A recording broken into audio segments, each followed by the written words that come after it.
Hey everyone, welcome to the 13th installment of the Inside JABA Series podcast on behavioral observations. On November 26, 2019, the first Inside JABA Series podcast was published. The series was the brainchild of Dr. Linda LeBlanc, who at the time was the incoming editor-in-chief.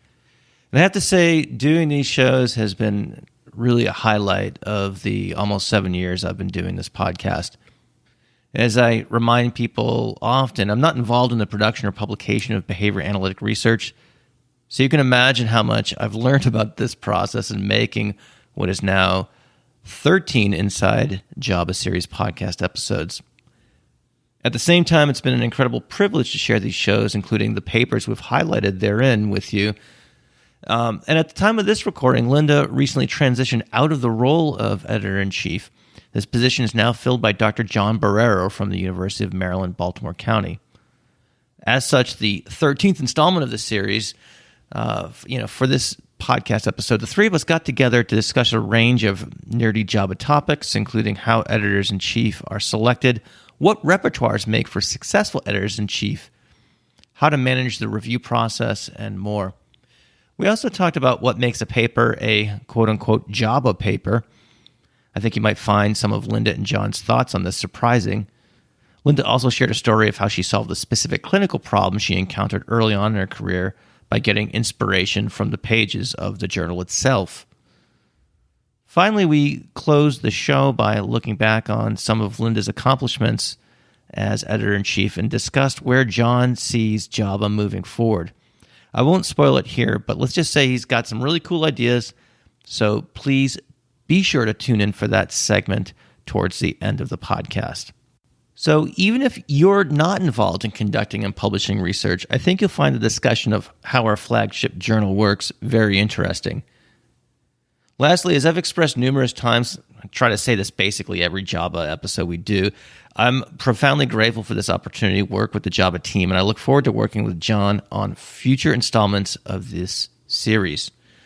And just as a housekeeping note, we did make several references along the way. You can find those over at behavioralobservations.com. Just click on this episode link and you'll get it all there. You can also sign up for the email list, and you can get the show notes delivered right to your email inbox. No need to go to behavioralobservations.com unless, of course, you're buying CEUs. Oh, hey, look at that as a segue. These Inside JABA Series podcasts are available as CEUs, as well as there are many other non-Inside Java podcasts as well. So if you want to learn more about that, as well as some of the discounts that are available for multiple item purchases, go to behavioralobservations.com/get CEUs, or again, just go to the show notes for this episode. All right, I think that's it for opening remarks, so please enjoy this very special episode of the Inside JABA Series.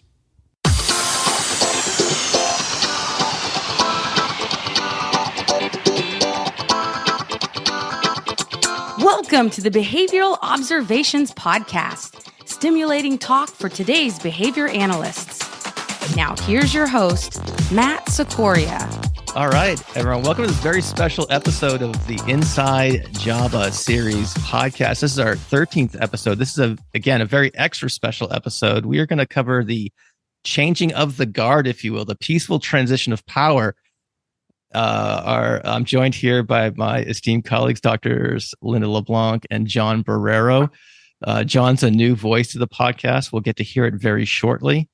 And this is the reason John is joining us is that he is the new editor-in-chief of the Journal of Applied Behavior Analysis. So Linda and I will talk with John, and we're going to have a general discussion. This is going to be something, if you're ever curious about the kind of inner workings of Java and what it means to be an editor, and we're going to get all sorts of wonky and stuff like that. So if you like that sort of thing, you're in the right place. So having said all that, John and Linda, welcome to Behavioral Observations.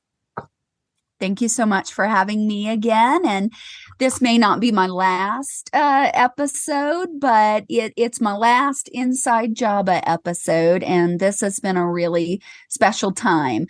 It's been tons of fun. And John, I know you're going to have all the fun with it too.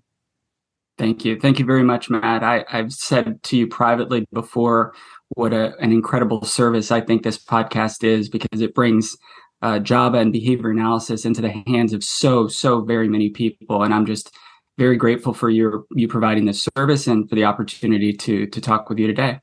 Awesome. Well, thanks to both of you guys. This has been an incredibly fun project. So I suppose if someone told me as an undergraduate flipping through the pages of Java in the Diamond Library of the University of New Hampshire, that I'd be some way involved with the journal in some way, shape, or form, I would have been quite surprised. So this has been a fun project, and an honor to share this information with the audience. So all those nice things out of the way here. Let's. I know we got a bit of a time crunch that we're under here. So let's get down to business. So.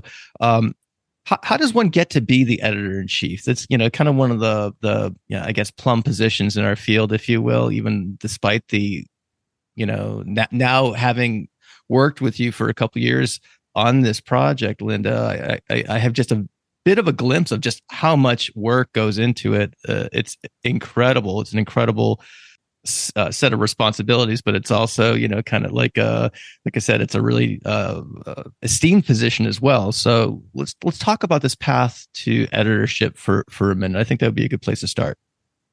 That sounds great. I felt this way, and John, I don't know if you did, but it's that notion where I kind of woke up one day and said, "Holy wow!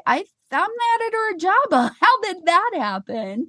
And, I think that there are lots of smart, capable, talented people that are qualified to be the editor of a journal such as Java. And part of how you eventually end up in this position as editor is through a path of learning and service and consistency in how you treat people and in the work that you do and the timeliness and service that you give the field. So I started off as a guest reviewer and worked really hard to take every opportunity and to take it seriously. Then was appointed to the review board, served for many years in that role. And to be honest with you, when it became time for Pat Fryman to appoint AEs, one of his existing AEs spoke up on my behalf. She reported to him I had probably done 20 or 30 reviews for her during her time as an AE, and that she really relied on it because it was always high quality and careful and positive. So that became evident, and always on time. And that became evidence that in addition to the fact that I could cover some areas, that I might be a good part of the team. And really, it's a team of people that run Java. There's a leader, but you're really leading a team. And so then my guess is somewhere along the way, someone who knew about that associate editor work that I had done or said, "Hey, I bet she'd be just as good a team member in this role." So that sponsorship, I think, really matters. What about you, John? What are your thoughts? Yeah, I agree. The pathway is as you described. So I also started out doing some guest review work, and I was very fortunate when I had the opportunity to think about the path. I thought about the opportunities that were provided to me along the way. And those opportunities came in the form of guest review work, as Linda described. So somebody gave me a chance. I was probably reviewer 5 or reviewer 6 on those early reviews, but you get an opportunity to learn from other individuals and see how other individuals critique scholarship. So those were very important experiences to me. I began very early with the guest review work and then became a board member. The role of associate editor is also one that is incredibly effortful. So when I was offered the opportunity to serve as an associate editor, the editor said, "Hey, here are the time requirements that are going to be involved with this. And it's an incredible opportunity, but do you have the time to commit to this?" So I think that Linda's point is incredibly important, which is to say that if you're going to take on this responsibility, you're responsible for ensuring that other people's scholarship moves through the editorial process in a timely manner. So organization, time management are essential skills to that. And certainly the sponsorship role, I think, is important because, as Linda suggests, there are a number of individuals who are very capable of serving in these capacities. And it's a matter of getting good exemplars of your work and then having that work being seen and shared by a number of individuals. Something that occurred to me while you guys are both kind of taking your opportunity to answer these questions, and so it seems like you guys were both nominated, in part because you did a lot of really good reviews. In fact, I think Ditu Rajaraman actually gave you a shout out, John, in one of our earlier podcasts about such that he like his own personal experiences that you gave such quality reviews, put a lot of time and thought and effort into them. So it might be worth spending a little bit of time talking about that very thing. So if there are people who are starting to get a guest review opportunity, what are some of those things that you would think makes for a good review? So, if you're Jane Doe, assistant you're professor, just getting started, and you're a grad student, and your major professor comes to you and says, "Hey, look, we can give you this opportunity to do this guest review." What are some hallmarks for a quality review? Because I've heard about people having a really good review experience, and then I've heard about people not having good review experiences and getting like not a lot of great feedback and things like that. I'm withholding on the whole cast of reviewer number 2 jokes, of course, but you know what I'm saying too, right? So maybe we can do a little bit of a do and don't type of a quick thing here. It just kind of occurred to me as you guys were giving your answer. I love that question. All right. And it's actually one that I have become more interested in. One of John's colleagues, Morella Singler, and I actually did a survey of all of the editors and associate editors of our behavioral journals to get information about what they value in reviews and what is not considered helpful. We're currently working on writing up that manuscript, but I'll give you a little sneaky peek. Ooh, breaking news on the podcast. Breaking news, that's right. What people really value is always having the big picture. That is the most important question, is the extent to which we can really be confident about the scientific findings. That is the impact of the independent variable on the dependent variables, and really remembering that, right? The big picture is that. Also, part of that big picture is, to what extent does this, even if you've demonstrated it, how does it add to the literature? There's a place for replication of effects. There's a place for new things, but like, how does this move the literature forward? And to really think about that as a reviewer. People also really value being at least kind and hopefully specific and constructive. So not just this is poorly written, but it's the same things about quality feedback. I think your paper would read more easily if you were to switch to active voice. I've given a demonstration in this paragraph. Move these 2 things to enhance your flow. So those things that are forward-looking, prescriptive, constructive, and nice, doggone it. And what is not valued so much is line edits and specific details and excessive length. And I think, it's kind of that Mark Twain. If I'd had more time, I would have written you a shorter letter. I would have been more concise. I think try to get it done in 2 pages, and maybe there's 3 if it's just so if there's so much positive and prescriptive to offer, but those are really resoundingly the things that are valued. And then there was some mid tiers. I like this, I like that.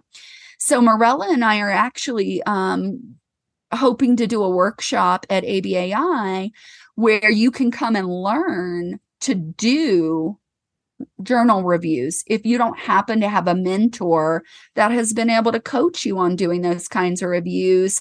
You'll come, we'll give you a tutorial on it, and we'll actually practice it.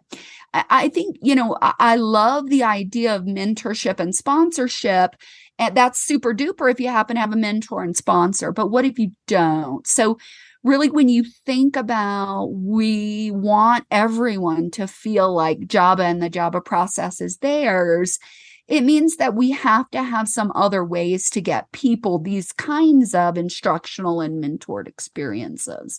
Don't be a jerk. Don't be way too long. And don't lose the forest for the trees. Those would be the don'ts to go along with the do's that I said, I think. Got it. That's clear. John, that's a pretty concise list, and I think those are probably good general rules of thumb. Do you have anything to add to that? I've got some other questions I'd like to get to as well, but I wanted to give you the opportunity to respond to that question. If I may, yes. I think Please. One of the benefits of what Linda and Morella are doing is, in my view, making the process a little more accessible to a wider range of individuals. And if equity is one of our long-term goals as a discipline and for the journal, I think that this is an excellent vehicle by which individuals can get a little additional exposure to the process that they might not otherwise have in the absence of a sponsor or a mentor, as Linda pointed out. So if equity is a goal, I think this is an excellent way to achieve that. And I also want to say something that hasn't been mentioned yet, but I particularly value junior colleagues who want these experiences saying yes to those initial opportunities. Because the way I see it is that every opportunity to serve as a guest reviewer is an opportunity to show your skill set and to show what you can contribute to the journal and to the discipline. So I took those very early opportunities seriously. I put tremendous amounts of work and effort into it.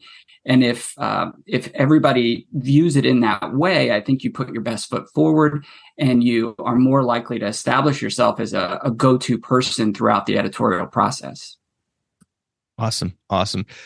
Another question that kind of just randomly popped in my mind, and this is probably geared towards you, Linda, but it could be valuable information for John here, but it's a question about leadership. So you have all these people who are volunteering, right? And you've got to get them to behave in a certain way. And and it's not like some organizational chart where you have quote unquote oversight. You don't have many levers, if you will. You don't have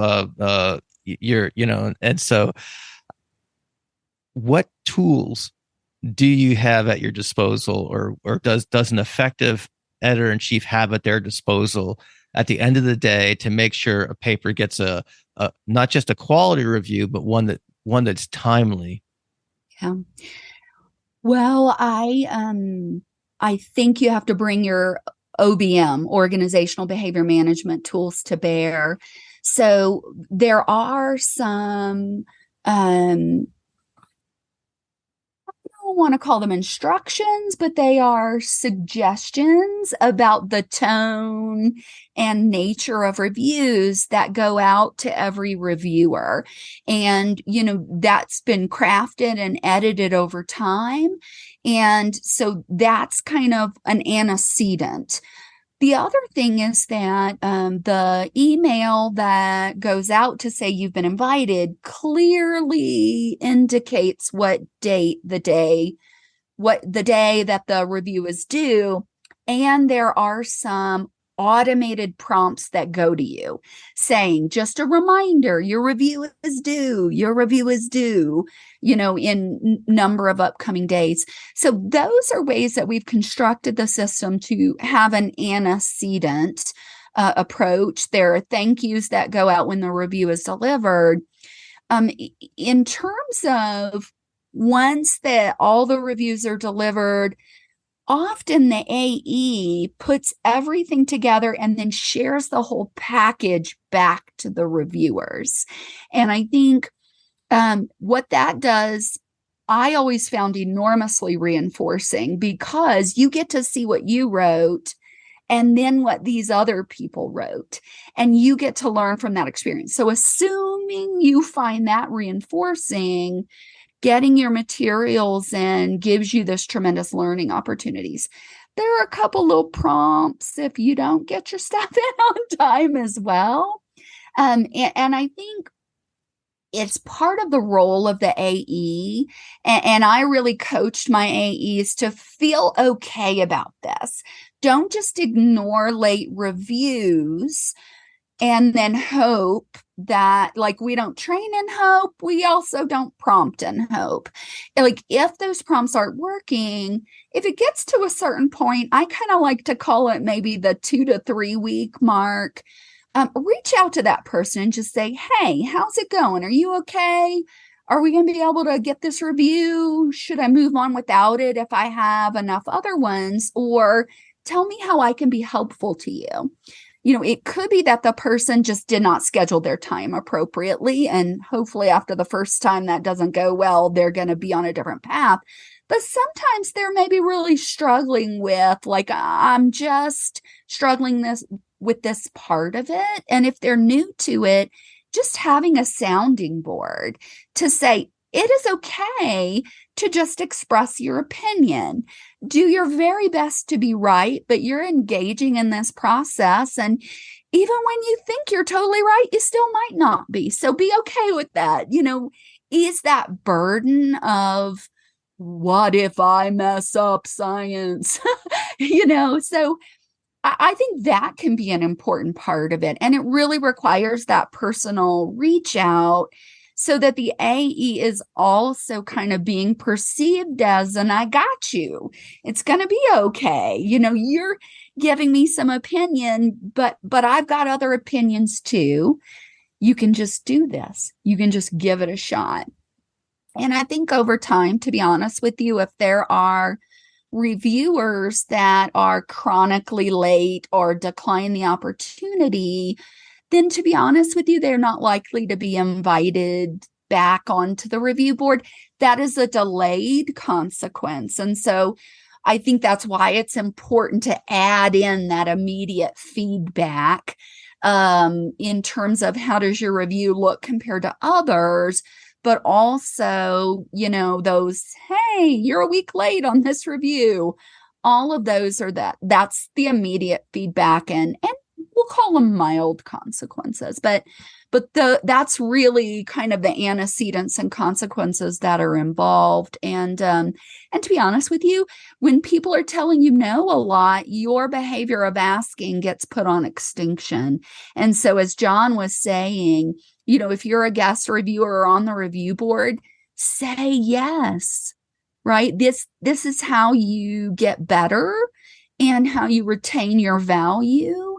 And man, it takes a lot of at-bats to become a really fluent, capable scientist and evaluator of science. So every time they call you to the plate, get up there and swing, I would say. Excellent.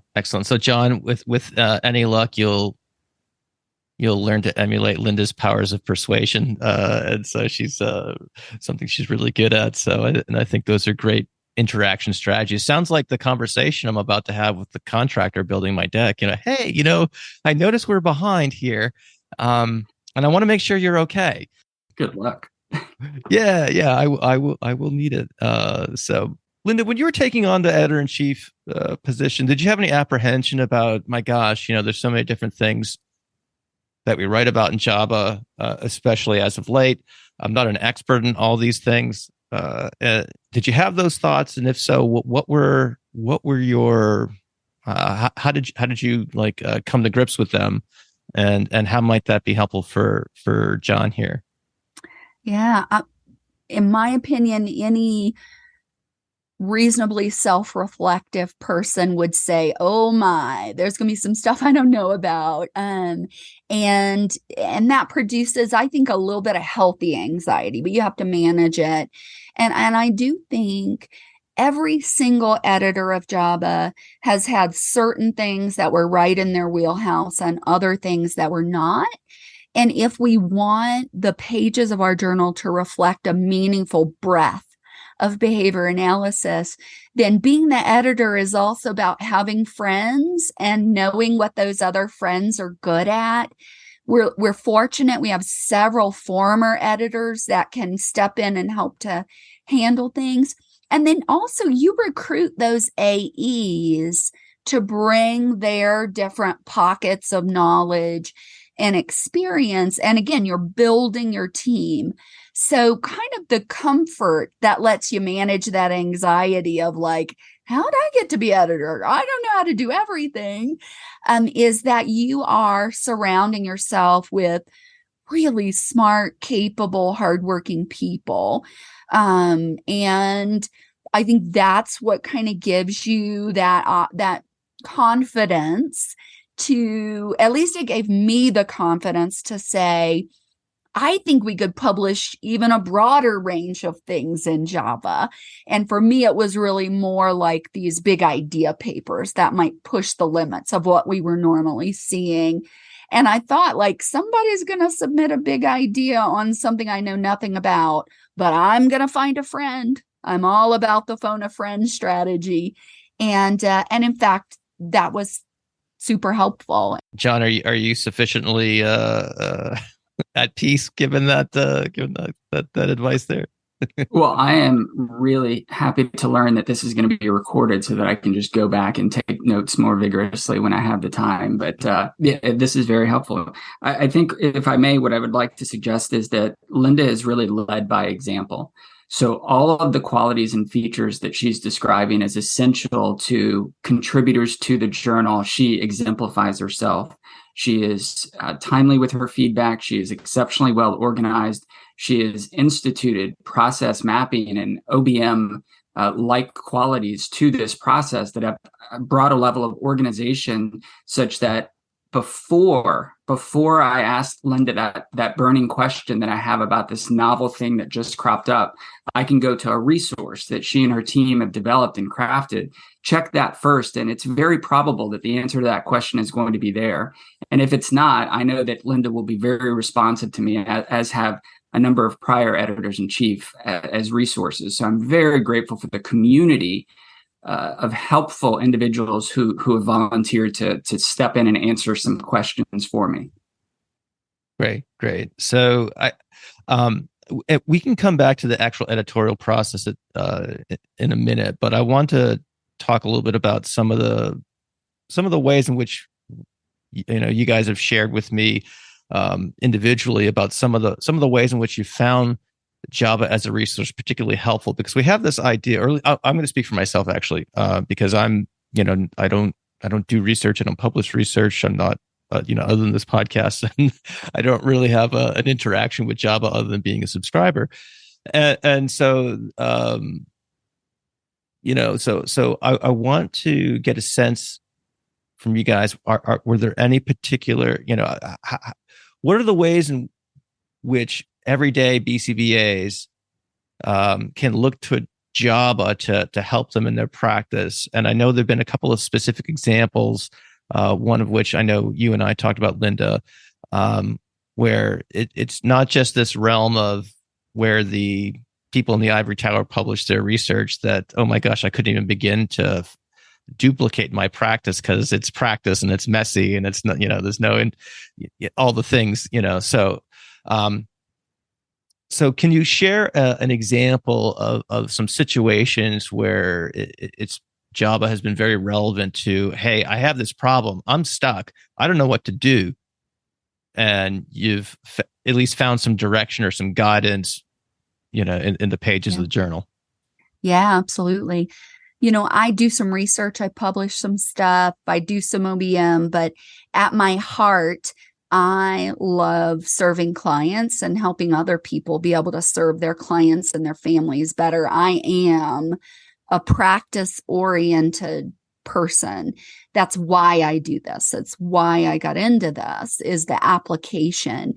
Applied behavior analysis made me more effective for my clients.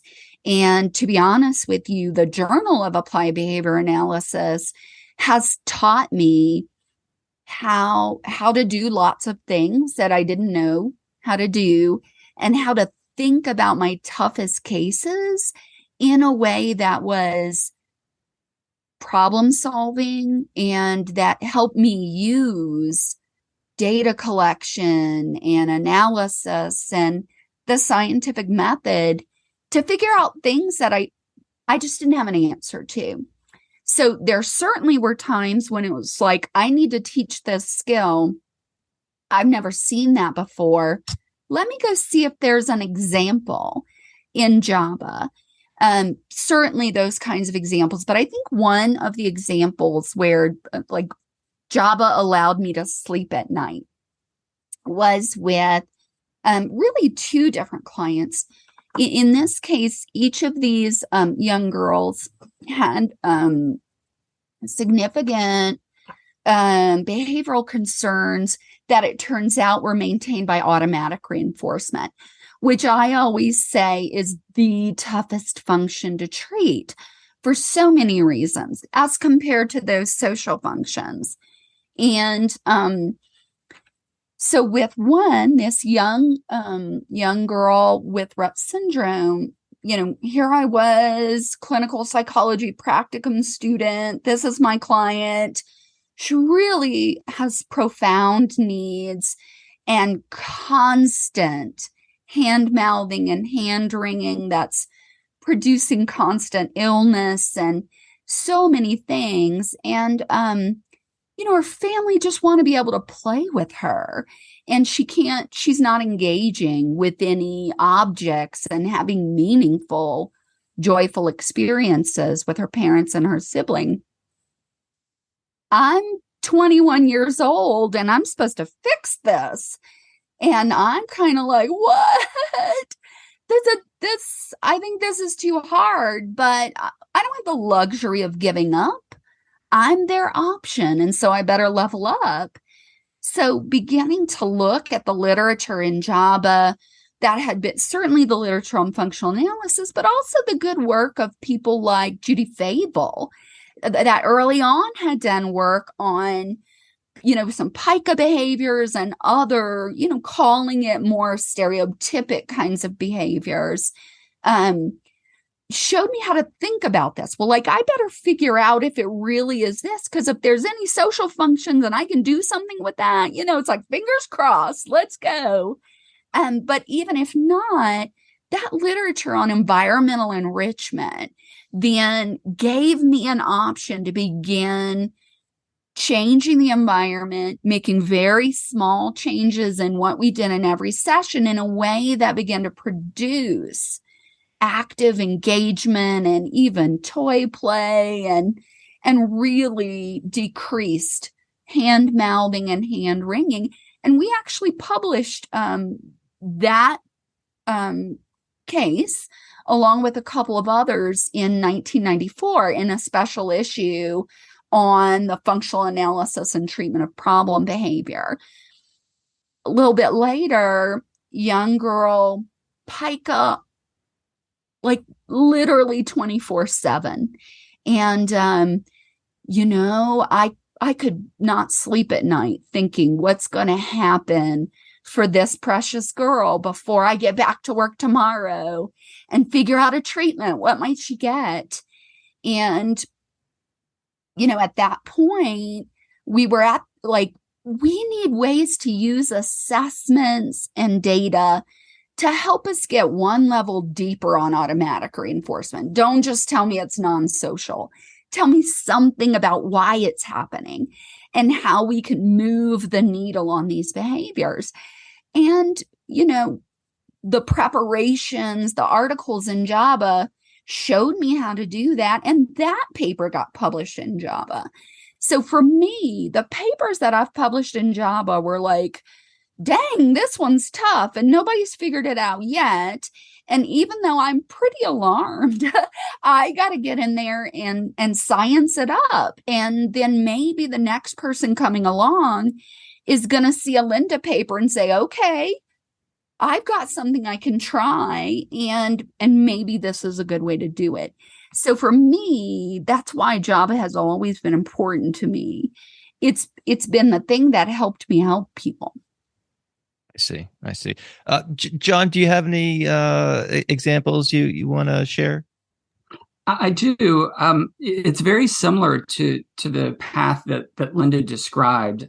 I came in contact with the journal during my emerging adulthood. So Linda referenced being 21 years old and a graduate student, and it's pretty important to think about it from a developmental perspective, because all of the things that are happening in your life around that time become very powerful conditioned reinforcers. And I had the opportunity as an undergraduate research assistant to see a clinical case that was presenting some challenges. In particular, it was an evaluation of a young student's behavior who had some problematic behavior when preferred tangible items were taken away from her, when she didn't have access to those items because they were not available. And the intervention that was evaluated was non-contingent reinforcement or time-based schedule. And when she had continuous access to those materials, everything was fine. But if the therapist tried to thin that schedule and have less frequent encounters with the tangible items, some challenges started to emerge. And this ran counter to everything that we knew in the literature about non-contingent reinforcement as a function-based treatment. So in this undergraduate research experience that I had, I got to see how something that should have worked, that was tried and true, presented with some challenges and was not effective. And then I got to see what I thought at the time was some of the most creative problem solving I had ever witnessed. You're presented with a challenge. This thing is supposed to work and it doesn't. And now you have to figure out a way to make it work. So in that particular case, there was an inclusion of this omission criterion prior to the delivery of those tangible items, and it worked very, very effectively. So as a junior in college, I got to see what this looked like in practice.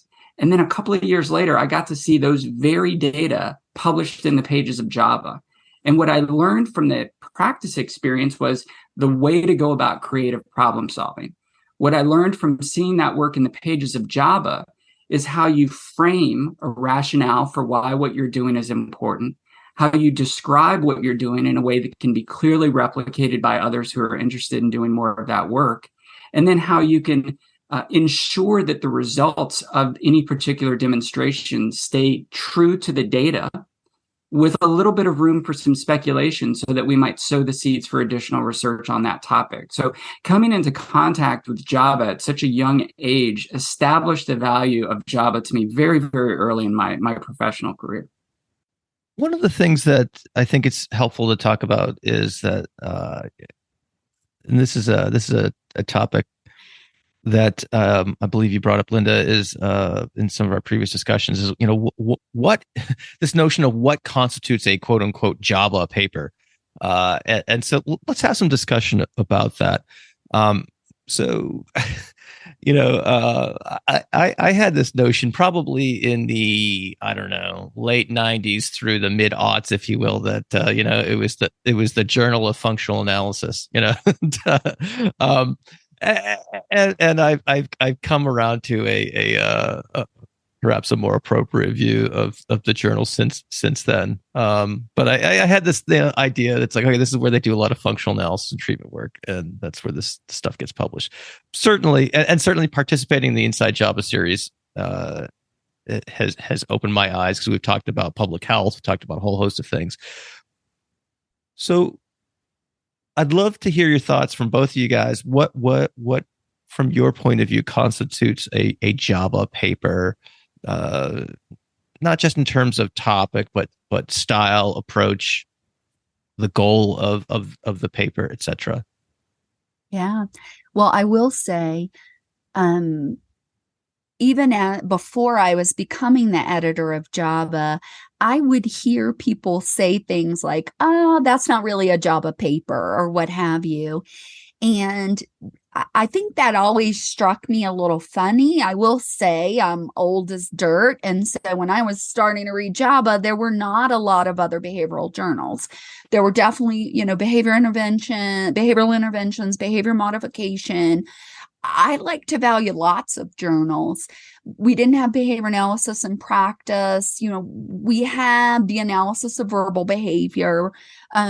But for me, anything scholarly, scientific, applied, behavioral, that's a JABA paper. Now, it may or may not be done at a level of confidence about independent variable, dependent variable, and moving the literature forward in terms of it gets an accept.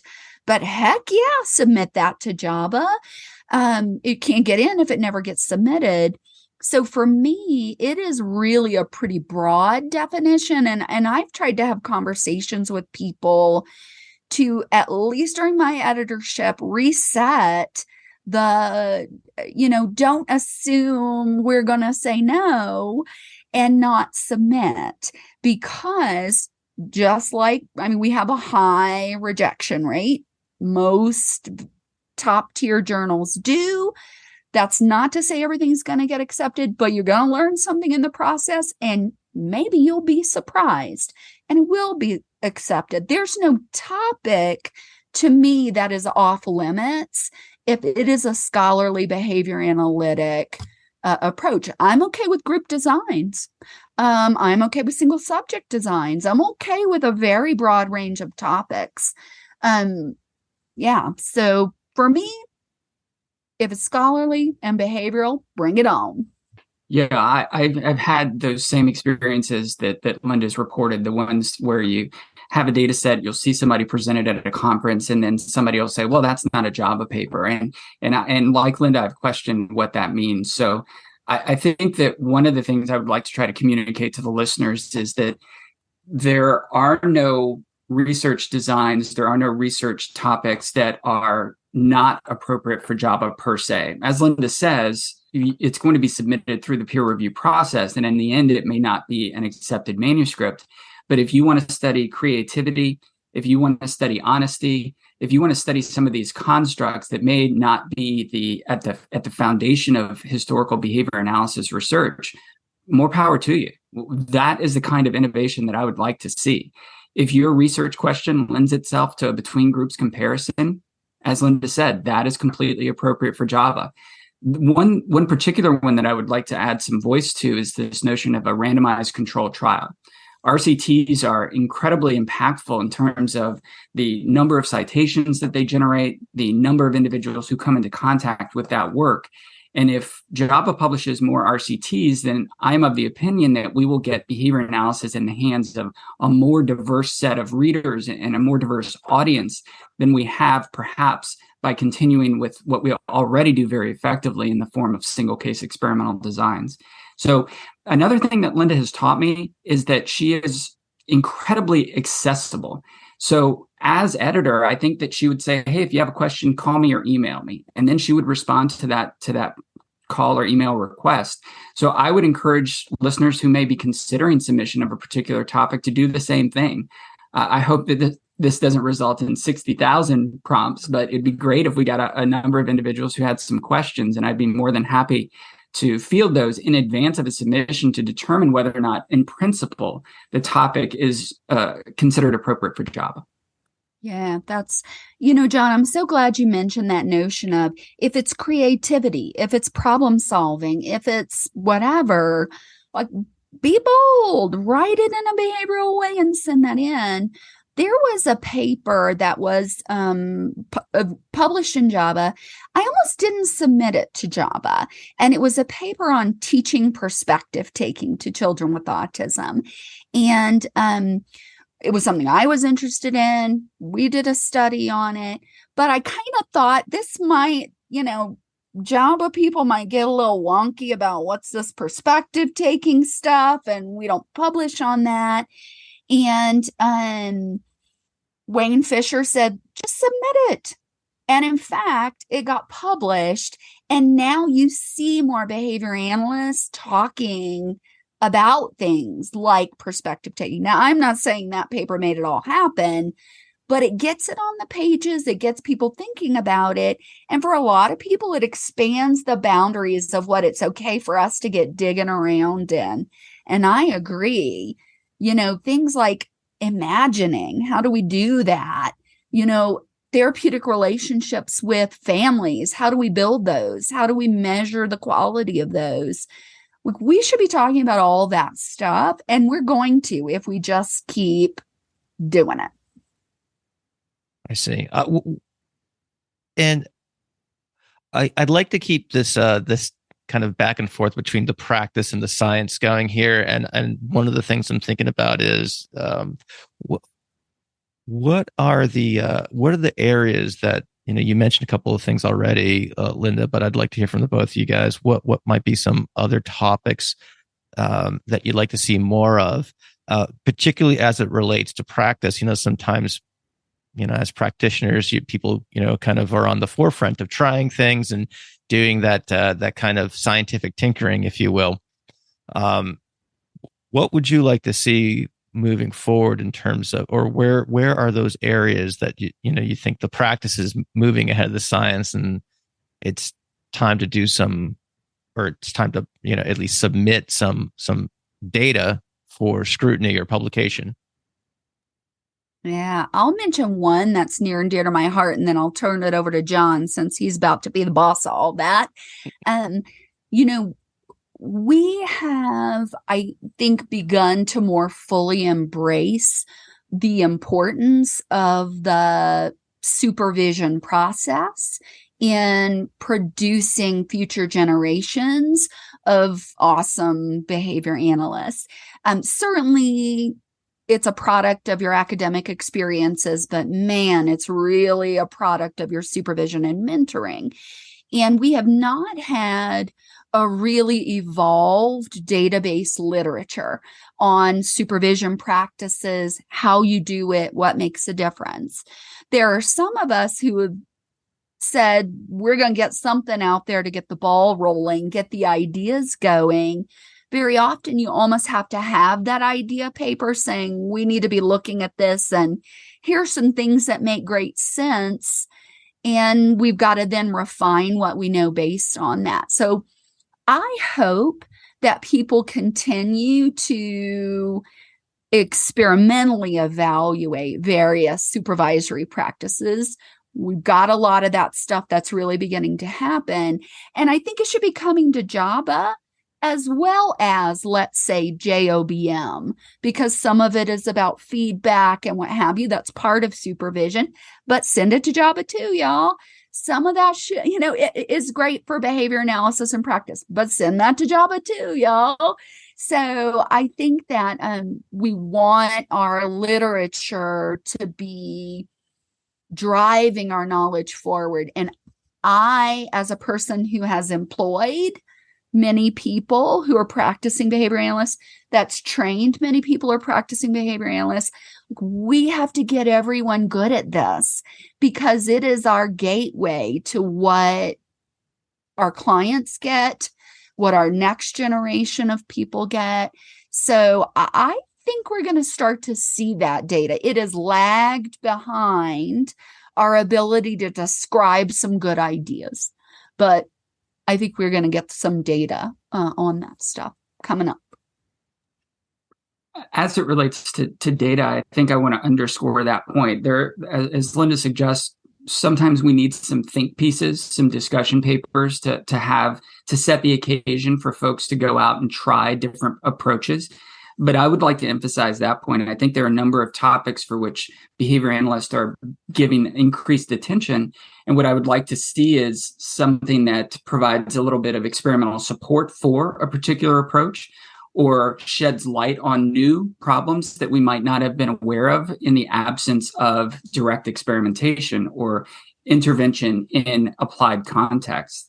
I'd like to respond to your prompt in a slightly different way, Matt. One of the things that the Journal of Applied Behavior Analysis has been extraordinarily good at throughout the history of the journal is tightly controlled experimentation in environments that provide for the rigor that is necessary to do top-notch science.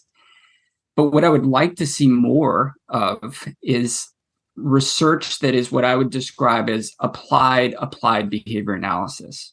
So it would be wonderful if we're seeing more of what is in the pages of JABA, where somebody says, I'm going to go out and I'm going to take what I learned there, but I'm going to apply it in my clinic to 40 kids that I see on an annual basis. So it would be wonderful if the practicing clinicians and practicing behavior analysts out there could rely on some models that exist in the literature to see what good scholarship looks like in JABA, and then to frame and organize what they do in practice in a way that's going to be beneficial to potentially a wide range of readers of JABA. So what I would like to see more of is good quality scholarship that reflects what folks are doing in practice. And I think that will not close the loop, but continue the research to practice loop that is so very integral to what we do. Awesome. Yeah, it kind of reminds me of some of the work that our Inside JABA colleague Claire St. Peter has done on procedural fidelity or treatment integrity, or whatever that's being called in these days. So that to me was a pretty clear example of, hey, let's not let perfect be the enemy of the good, and what are some things that can attempt to replicate real world environments where you don't have such tight control over all the variables. So yeah, that's a great point. Lynn, I want to turn it back to you for a minute here. I know we're getting close to our allotted time, and I wanted to give you an opportunity to reflect on some of the things that you got done, and also talk about some of the things that maybe you didn't get done and you're looking forward to seeing in the pages of JABA or in the operations of JABA moving forward. So I want to give you an opportunity to kind of look back on what was probably a whirlwind couple of years here, and share your thoughts on it. Yeah, thank you for that. It has been a whirlwind couple of years, a really fantastic learning experience. And, I think back on well, I hope I did a good job. I hope somebody's benefited from this. Sometimes you don't know those kind of ultimate long-term outcomes. But what you can know is I tried to engage in this behavior, and I have some data that I did. And so some of the things that were important to me were, to be honest with you, starting this podcast. So thank you, Matt.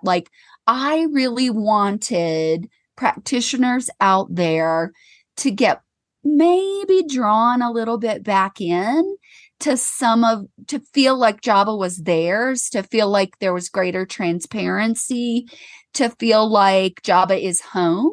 And I think this podcast is, if anything helps to produce that, this is one of those things. So it's been super fun to do this 4 times a year. Absolutely. Yeah. And I also wanted to get things moving on time, because science is a living, breathing thing.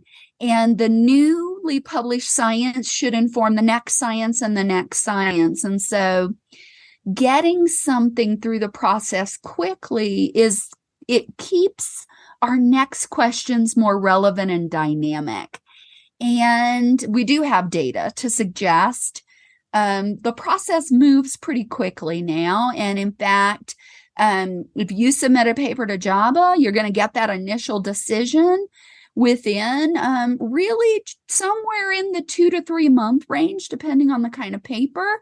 And if it is a go or a come on back and let's try, you will quite likely be at the point in 6 to 8 months where it's like, okay, here's my proofs, here's my product. And then it will be an early view. It will be visible to people that are doing their thesis or dissertation or next project right then. So that was important to me. It was important to me to help people feel like the JABA process was doable and easy and not stressful. And so I tackled that by trying to be quite accessible. And hopefully that had a positive impact on people's experience. If you have a question, you have a concern, you have a need, we're going to get on it. We're going to problem solve. But I think the thing that was most important, and one of the very first podcasts that we did together, was I wanted to see big idea papers and professional discussions and discourses occurring in our journal, not just at the conferences, not on Twitter, not on, some kind of social media platform or in one-on-one discussions, but those ideas showing up in the pages of our journal. And so that editorial said, hey guys, I'm around, I'm listening, I'm receptive, send me some. And I do think a lot of good ones came in. And we've seen papers on things like cultural responsiveness and the circumstances view, and even the consecutive control case series design and how that can be useful. I hope those kinds of papers keep coming in because it's made me excited to read the journal and to think differently. There is one thing that I really had hoped to get in to the docket, and I guess I'm going to have to do it as an author rather than an editor now, but I think there is this issue which is really always relevant. It's relevant for a lot of different professions. It's not like, hey, this is just behavior analysis. That notion of the extent to which our models of graduate training really are designed to meet the needs of the world as we know it, as we live it today. And we are in a fast changing profession, fast growing, fast learning. And there are literally multiple generations of behavior analysts within a 5-year span. When I say that, I mean, this person got their degree and they are now supervising or teaching or mentoring people who are going to get their degree and get their certification within a 5-year window. Like that is just rapid iteration. And so I think we have to begin to talk about, and I've been on the supply and demand side. I've been training them. I've been trying to hire them and seeing like, well, wait a minute, what is it that I need them to do that they haven't been prepared to do? Where's the right place for that in graduate training? How do we need to evolve our models? And there are these natural barriers, I think. For example, most professors completed their training, at least the early parts of it, several years before they're training their students. And we all do what is familiar. That notion of, should I be training them like I was trained if the world is different than the world I was prepared for? Maybe we can ask that question at more frequent intervals, and maybe we can examine these notions that I think constitute what should be taught, the repertoires that should be there, and the ways that you produce them. Everything in the world is acceptable to examine, to question, maybe to kick to the curb. And that's probably going to maybe get a couple of people's blood pressure raised. So I envision this as a paper and some responses of people who might agree with me and might say, Linda, you're a buffoon. Time to shut up. Let me tell you why. Now, of course, they'll do so in a more lovely and scholarly way, but we should be having those discussions, and I think we should be having them right smack in JABA. So, John Borrero, that might be coming your way within the next couple years. Looking forward to it. Well, that's a great segue. So, John, what do you see as your goals for your term as editor in chief? And I realize I'm putting you on the spot here. No, I appreciate the question. You might still be looking for the coffee maker. So I understand that maybe these things will illuminate themselves after some period of time in the saddle here. But based on where you're sitting right now, what would you like to accomplish, or where would you like to see the journal at the end of your term? Can I say one thing before I get started on that? Sure. I think Linda's a big sports fan.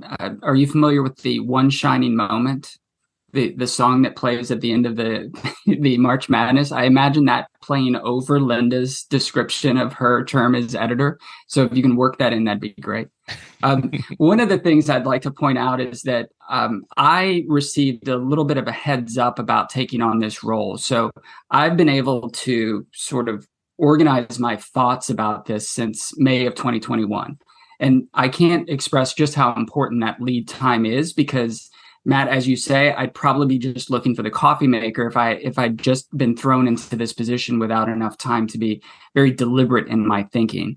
So as I've tried to organize what I would like to try to accomplish in these 3 years, I've organized points of emphasis, I've organized some goals, and I've organized some initiatives. So in one of those, I would start with, say, priorities. I would say that I would like to continue Linda's big idea concept. I think that the concept of big idea papers is going to work its way into the common everyday vernacular of behavior analysts. And I think that's great. I've started to think of some of those big idea papers as disruptors. Disruptors are the kinds of concepts that are introduced that change or present an alternative point of view. And I think one of the benefits of disruptor-like papers is that it will permit us an opportunity to question what we do, perhaps to reassess some of our tactics, some of our approaches, and then to, as Linda says so eloquently, start a conversation, or at least move the conversation forward. So I like the idea of big idea papers because I think it is going to set the framework for innovation as we move forward as a discipline. I would like to see some invited papers. And again, that lead time and knowing that I was going to have this opportunity presented to me permitted me to have a lot of conversations with folks in advance to say, you are doing some outstanding work on this particular topic. Would you be willing to sort of summarize the work that you've done on that topic and make a few suggestions for how we might think differently about that topic? So those invited papers are really important. Another priority that I'd like to reemphasize is this applied behavior analysis. So show me evidence of behavior analysis out in the practice community that is going to permit us to summarize our effectiveness in ways that are going to be interpretable to many different audiences. Dissemination has been a theme that I wanted to emphasize as well. I think this podcast is an excellent venue or an excellent vehicle for how we can go about putting JABA work and behavior analysis more generally in the hands of a large, more diverse audience. I'd like to see the diversity of behavior analysis represented in the journal's pages. We know that behavior analysts do a variety of things, and I would like to see more of that variety demonstrated or represented in the journal's pages. And some of that's going to be some requests on my part. I know you're doing this great work. I know you could submit it to another journal, but would you consider JABA as an outlet for some of that work? And depending on where one is in one's professional career, that diversity in outlets is also a real strength. So I would use that. I would rely on that as a motivating factor to get people to submit.